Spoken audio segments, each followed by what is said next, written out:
Hey there everybody, Eric from Outer Limitless coming at you today with another video. Now in a prior video, we took a look at a number of different knives from the company Schrade. Schrade has been making a move to bringing their manufacturing back to the United States, and there are a number of models at this point in part of their Alpha line of products that do fit that mold. So at this point in time, Schrade has their Alpha class, their Beta class, and their Delta class of knives.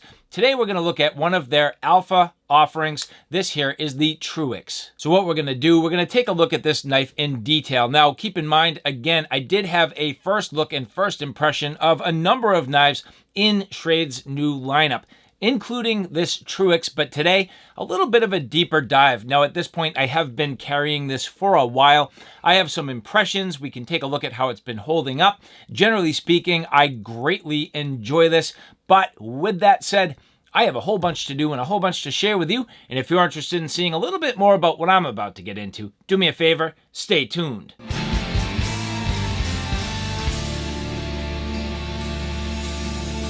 Now, before we get too far, I would like to say thank you very much to the people at Schrade who did provide this for review. And so again, this Truix, part of the Alpha line of knives, made in the United States with premium materials, S35 VN, nice sculpted G10, machined actually I should say, very nicely done, just really cool. Has this sort of traditionally known as the axis lock, but basically a crossbar lock. Very, very cool. So let's take a look at this in a little more detail so you can get really at this point what my thoughts are after carrying this for a couple of months. And so here again, the Truix. Now, I'm gonna kind of premise this entire thing by saying, I'm not gonna be like an uber expert at every little detail here. However, I definitely have my thoughts on this, and I will definitely come from a couple of different angles. And the first thing is, well, this is, again, USA made. It's going to sit in a class of knives with some of its brothers. And, well, at this point, we have to talk just a little bit about Benchmade for a couple of reasons. First and foremost, because of the original axis lock. So at this point, of course, and most people watching this probably do realize that the patent on the axis lock has run out, and many, many companies are really producing a very similar mechanism, which I guess you could call a crossbar lock or something along those lines. Now, Schrade is specifically calling this their pivot locking system. So a little bit different here. They're calling it the pivot locking system, but in essence, it's a crossbar lock, very much the same as the axis lock. For the materials, S35 VN blade steel, I would say seemingly well done. I have had really no edge retention issues whatsoever. I also have not completely beat on this knife, but I've definitely used it for general EDC tasks, and it's performed very well. Again, made in the USA. That's part of the Alpha line class sort of specific details. The fact that it's USA made, has the S35 VN steel, and again, the handle being this really nice and I would say like machined, not really like sculpted or contoured, but machined G10 with a fairly aggressive texture.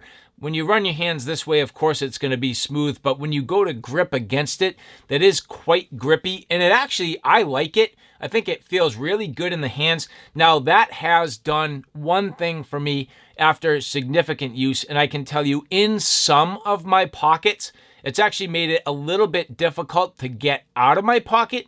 Now, I don't mind that personally, because I don't like losing my knives. Not that I always worry about it, and not that I typically lose my knives, but I have lost them. They have fallen out of my pocket. And so to have a little bit of texture working in your favor, I actually kind of like that, and I think it works fairly well. Now, I've watched a bunch of reviews and a bunch of videos from different people talking about this knife. It catches me just as a matter of intrigue as much as anything else. I like to hear sometimes what other people are saying, and most people do tend to like this. I know that I do. The one place where everybody gets a little bit hung up is really on the back side here. You'll see along the top of the frame, so inside your liners, there's this interesting sort of jimping pattern. Now, most people have, and I don't know if it's complained about it, but just talked about how it seems strange to them. For me, I actually like it. It doesn't bother me. It is yet to get really in the way of what I'm trying to do. It hasn't bothered my hands. And for me, if you've been watching my channel, you realize I'm a hard use fixed blade type of guy anyway.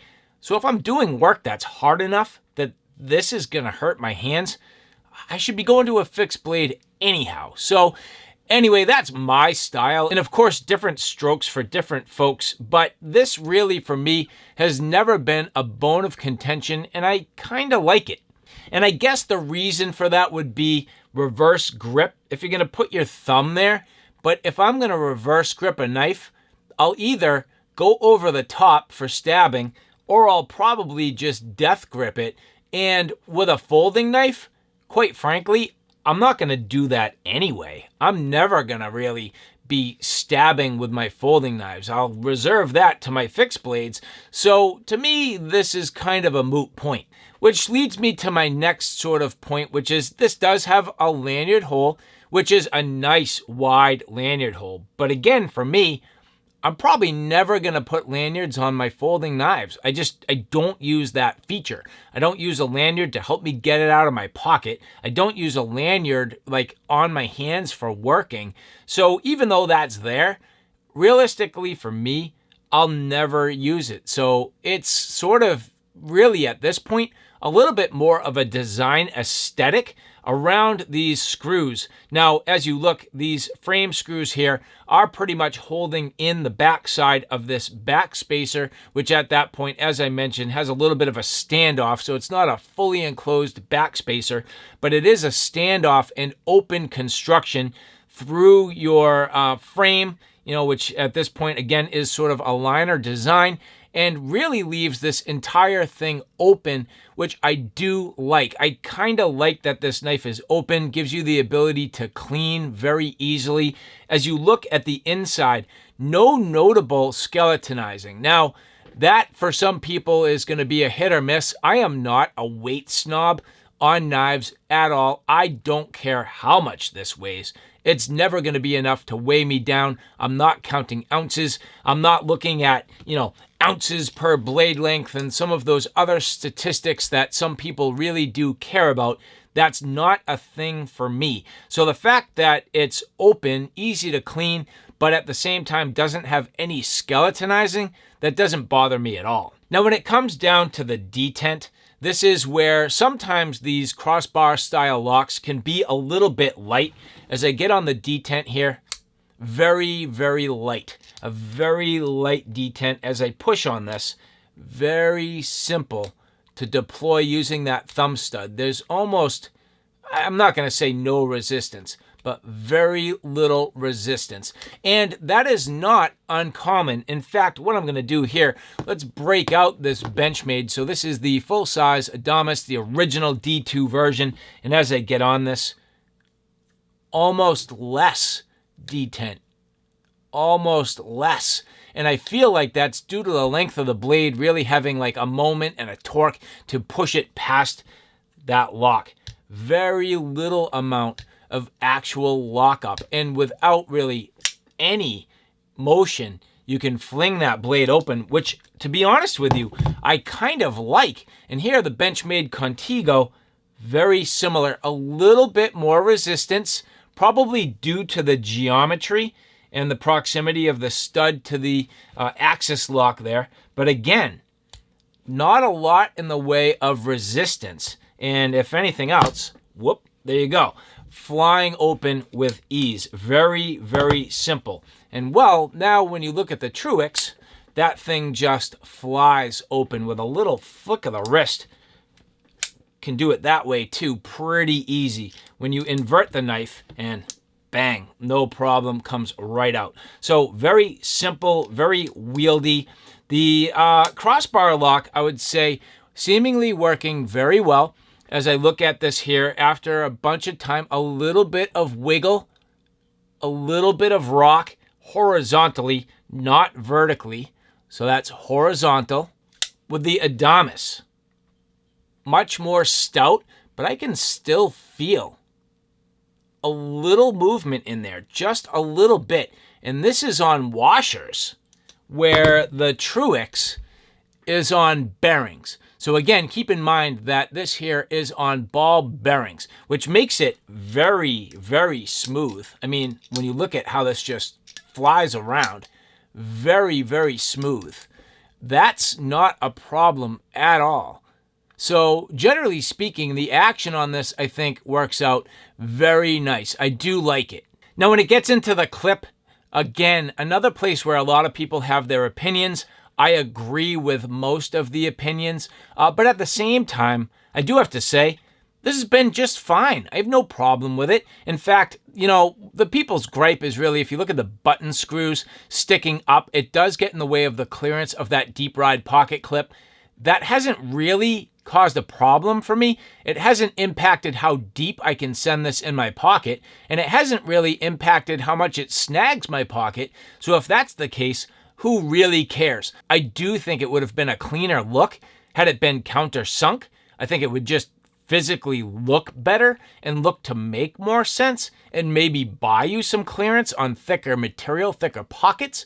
But at the same time, this didn't bother me at all. And if anything, you know, I have not damaged this clip. I've not caught it on anything worth noting. I catch pocket clips continuously. This one has not yet. The one thing I can say is if you look at it, it has a little bit of play at this point. And, you know, I don't know if that's how tight the screws are. We'll check it.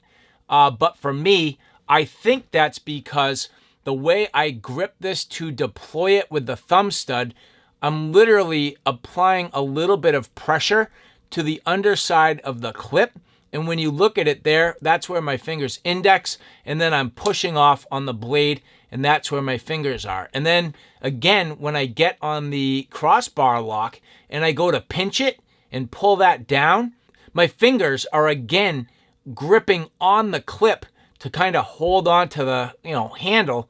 And that's where I'm kind of getting on that. So I feel like this is a little bit of self-induced play in the clip now in that vertical direction. Now, as we get a little bit deeper, I do need to point this out because I think it is worth mentioning. Let's take a look at the blade centering briefly. Not too bad at all. Seems to be pretty good. Nice tight machining throughout. Everything so far really good, but I have developed at this point some funny little bits of sound here if you listen in those bearings. Just a little bit of noise. Now, I don't know if we look inside if there's garbage, if that's just the bearings sort of rocking around. But what I can tell you is, for example, let's take this embodies here. Well, when I do the same thing, the blade literally falls guillotine. Buttery smooth, silent. Now again, keep in mind, this is also on washers, so I would expect it sounds a little bit different. The Contigo here, very similar. Guillotine, silent. Again, being on washers. But let's just take Schrade's Product design, which again is also a crossbar lock style. This is also on bearings, and as we look at it here, silent. No noise. And that's what I'm talking about. So what exactly is going on in here? I'm not too sure. So at this point, we're going to take this apart and we're going to get a look. And so as we get into the disassembly, something worth noting. If you're used to taking apart knives, well, this is, I guess, going to be a little bit unorthodox, at least for the typical knife. I personally work for Bestech as the U.S. service representative. I perform all of their warranty claim service work. Their pivot screws are typically a T8. Now, in this particular case, as I get my T8 Torx bit, it goes in, but it feels a little loose. And I'm like, huh, what's with that? So, took a look here. This here is a T9. So getting a T9 on this pivot screw, well, lo and behold, the pivot screw is a T9, so that's going to be a little bit unorthodox. The clip screws and frame screws do seem to be T6 hardware, so I'm going to completely disassemble this entire thing just to take it all apart, check out the screws. You know, you can see here, for example, just the different sizes. It's going to be a little hard for you to see. There you go. So taking a look at the sizes, your clip screws, which this one feels possibly a little bit stripped. Now you'll notice that the first one that came out here is actually longer than the second one, and maybe that's part of what's going on here, hard to say. Now the clip coming off again, seemingly in perfect shape, no problem. And again, keep in mind that this is not ambidextrous, just something worth noting. So this is going to be a right hand tip up carry only. As we go to remove these screws, is this spinning on me is the question. Sometimes if these are Loctited or glued, which it's hard to say, but when you have these sort of standoff style posts, they will spin, and yeah, that's definitely spinning. So you're gonna need 2 drivers for this disassembly, which is always a pain in the ass, and probably where if you're gonna create damage to your knife, like, this is a great way to do it. I hate this construction, personally. It's just a pain in the ass, and I have stabbed myself this way. I've taken bits and literally jammed myself to the bone doing this before. But usually if you can at least get it moving, you're in pretty good shape, and there we go. So now that I have that backing off, I should be able to finish this up. So not great, I'm not thrilled with that, but it is what it is. And so again, this is where things get difficult. As you look at the Truix, what they did was, you can see that's where the clip was, and the reason why there's a longer screw is because the screw needs to go through the clip and then into that post.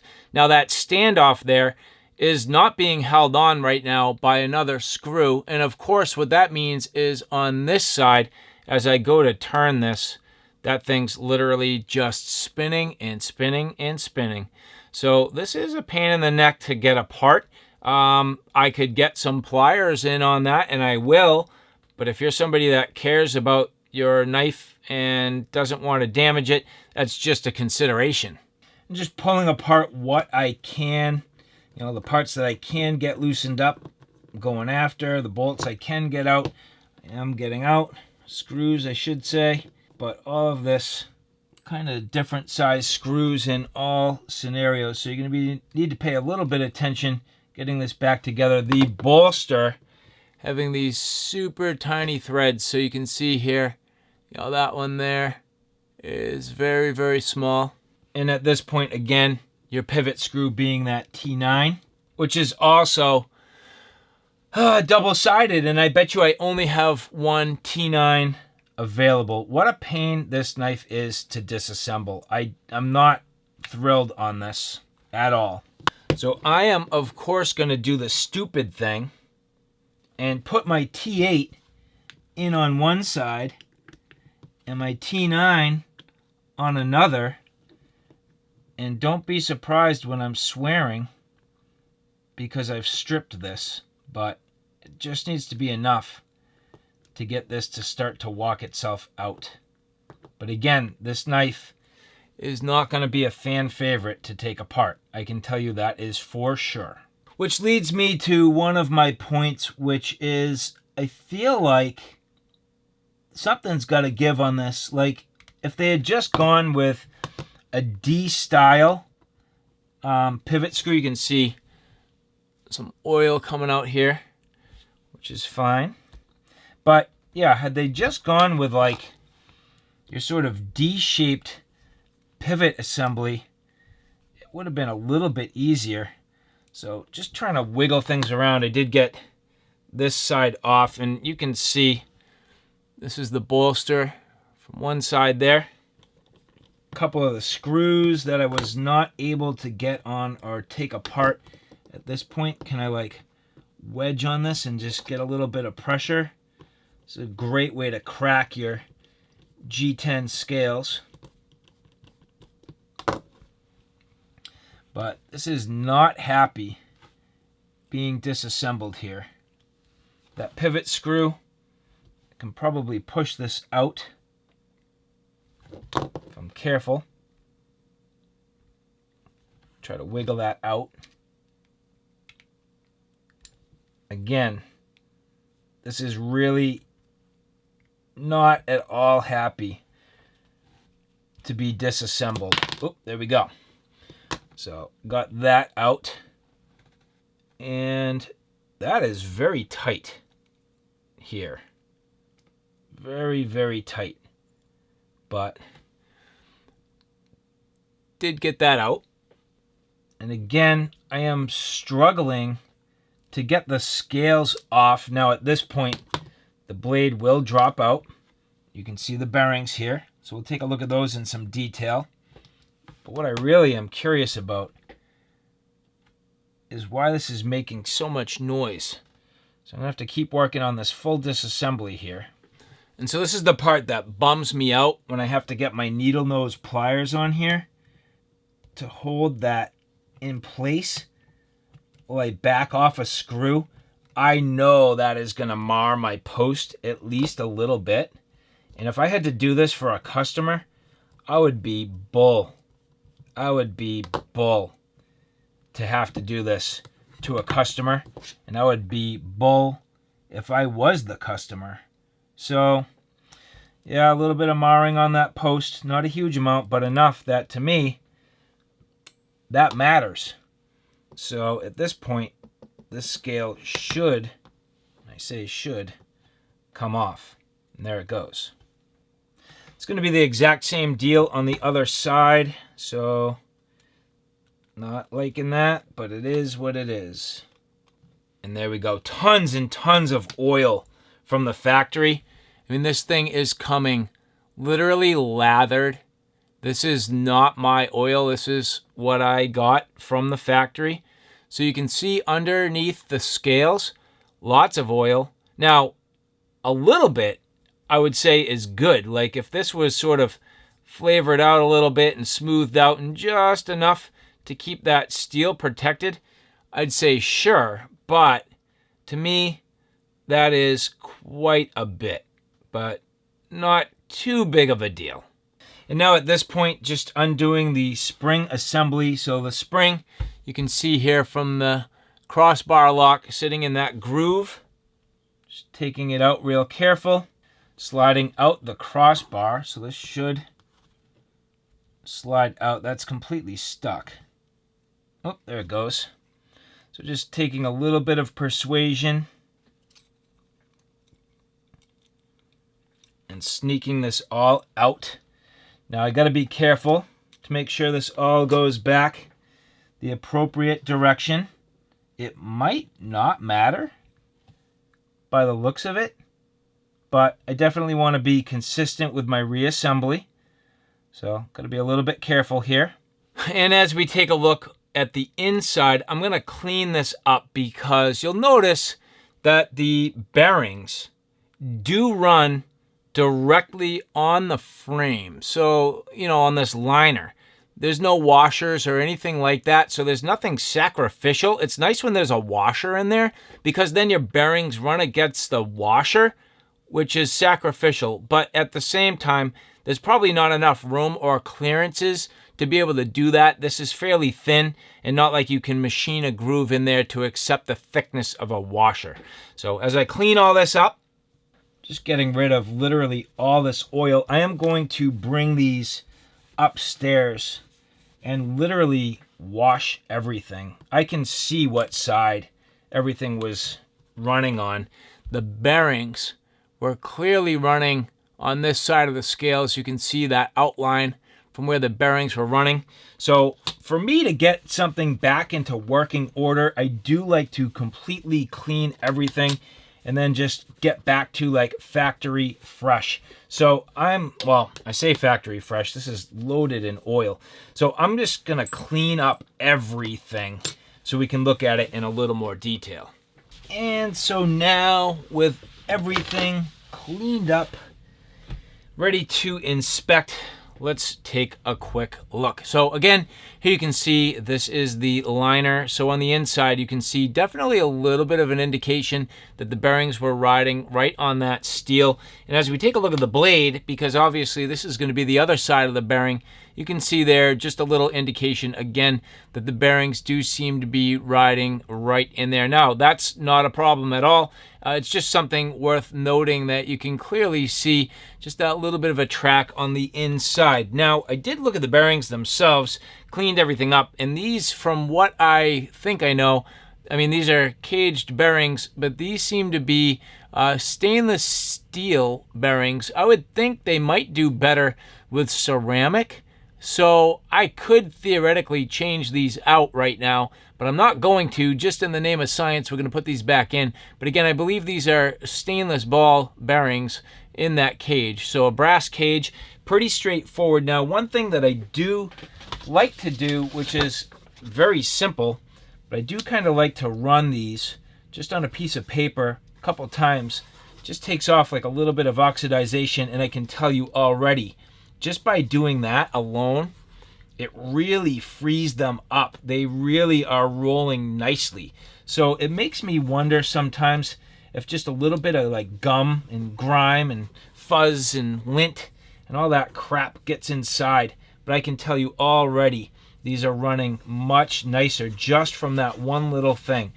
It's not like you're sanding them. Yeah, I mean, the difference between this one and this one, it's a vast difference. So literally just kind of cleaning these up a little bit. Yeah, that feels better already. Just running them on a little piece of paper and just getting any of that sort of corrosion.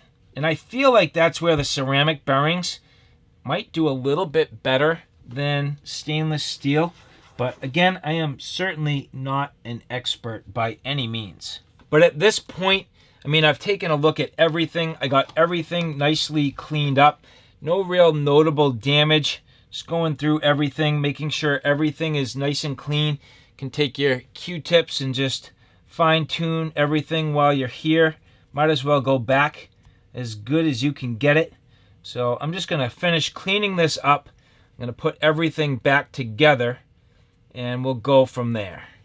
And so this is the part where this gets fun. I have the body loosely put together, so everything's got just a little bit of wiggle room, so I can kind of finagle things around. Nothing's cranked down yet, but it is all held together.